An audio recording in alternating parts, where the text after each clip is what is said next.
y'all. This is Taylor Brough. This is the second of a three-part video about the racial capitalism critique. If you haven't watched part one, you should go back and watch it. That one is sort of about the history of the term racial capitalism and the Black radical tradition and how it differs from unraced conceptions of capitalism.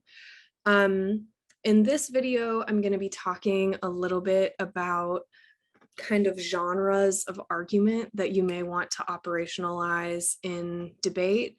I'll recommend some authors, but I also want to be really clear that, the Black radical tradition is incredibly expansive and definitely covers way more history, scholarship, intellectual work, organization, activity, then I'll be able to cover, of course, in 7 minutes. So think of this more as like how we would translate certain arguments to be effective debate arguments. And if you have not watched the series that I did about the political economy, I'd really recommend that you watch that one because it will cover some of the baseline terms that I'm going to be using in this video. So let's get into it. I mentioned in part one, that the racial capitalism critique does not think that the proletariat is the revolutionary subject of history. Instead, it wants to think about the lumpen proletariat. And therefore, it's not really thinking in the grammar of exploitation. That's not the primary concern of racial capitalism, because while the proletariat may be exploited by bosses, what racial capitalism is really trying to understand are questions of dispossession and expropriation. For further definitions of those terms and explanations of them, watch the political economy series. So the genres of link arguments that you may want to make if you're reading a racial capitalism critique in debate would really cover expropriation, for one, expropriation of bodies, lands, resources, expropriation in the form of various kinds of wealth, even expropriation in terms of certain kinds of subjectivity. There are a whole bunch of different kinds of link arguments that you can make. If you've watched my other videos, you know that I think that you should have at least 3 different kinds of links in all of your debates when you're reading a K. The first one is links to plan action, which is like a linear disadd to the plan. The second one is what you all call reps critiques or critiques of the AF's epistemology. It could be like terror talk Ks that used to be very popular, but it can also be, that the AF is invested in racially capitalist techno fixes and the process of automation, dispossesses lumpen proletarians of labor, land, life, etc., of resources, from the global south that have to be mined for those techno fixes. So that's just one kind of example of an argument that's about how the AF comes to know, what is possible. There's the third kind of link argument, which is like structural or positional links. These look a little bit different for a racial capitalism critique than for an unraced cap K. One way of putting this is that the racial capitalism critique is calling into question Europeanness or the subject as a class.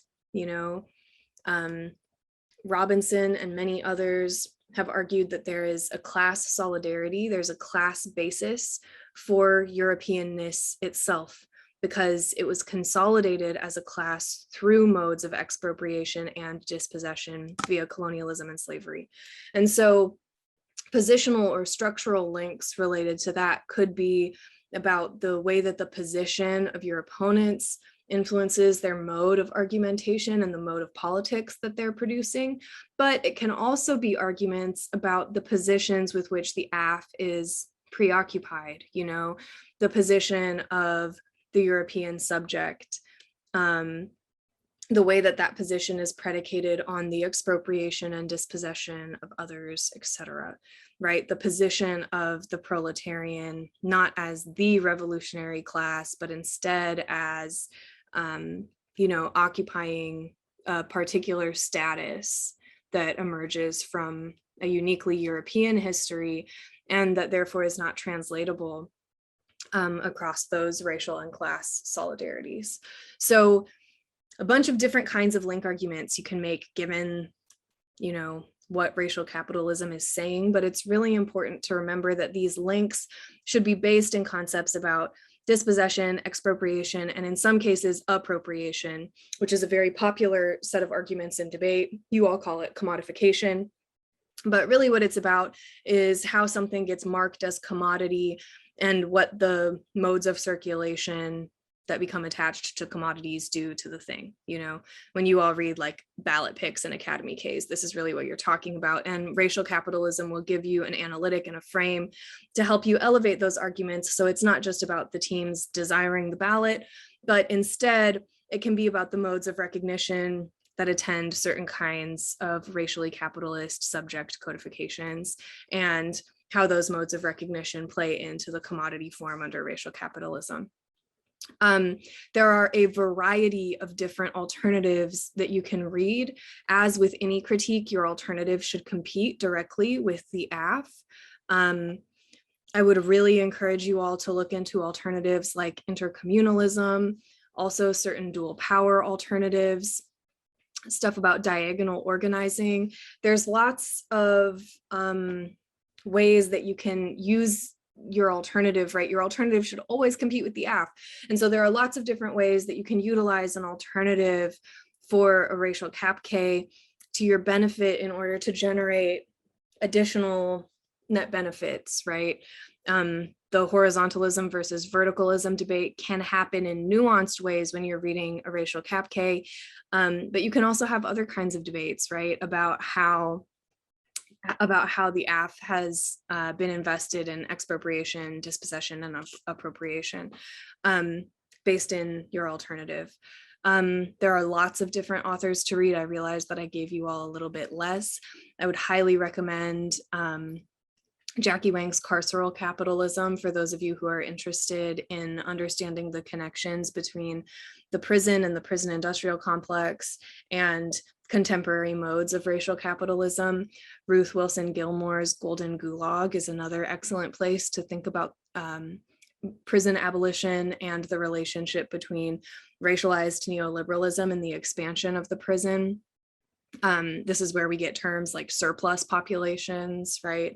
People who are made disposable to the operations of racial capitalism, but precisely so that it can continue, so that it can generate surplus value off of those disposable populations. So those are just two examples of more contemporary folks who have taken the insights of people like C.L.R. James and Cedric Robinson and have kind of brought them into a variety of other contexts. There are so many theorists of racial capitalism, and I would really recommend checking them out. Stay tuned for part 3, which will cover more of how to read and operationalize this critique, in debate, and how to approach debating the critique effectively. So